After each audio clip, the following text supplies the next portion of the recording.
ఒకవేళ father and mother separate అయిపోతే పిల్లల కస్టడీ ఎవరి దగ్గర ఉండాలి? ఒకప్పుడు మనకు ఉండేది ఏంటి అంటే పిల్లలకి తల్లి ప్రేమ అనేది చాలా అవసరం.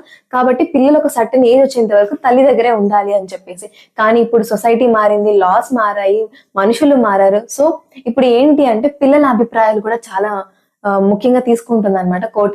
రీసెంట్ గా హైకోర్ట్ కావచ్చు, సుప్రీం కోర్ట్ కావచ్చు, లేదంటే డిస్ట్రిక్ట్ కోర్ట్స్ లో కావచ్చు పిటిషన్స్ ఫైల్ చేస్తున్నారు. ఏంటి అంటే పిల్లలు మదర్ దగ్గర కంటే ఫాదర్ దగ్గర సేఫ్టీగా ఉంటున్నారు. వాళ్ళకి ఎటువంటి అది బేబీ గర్ల్ కావచ్చు, బాయ్ కావచ్చు, ఎవరైనా కావచ్చు.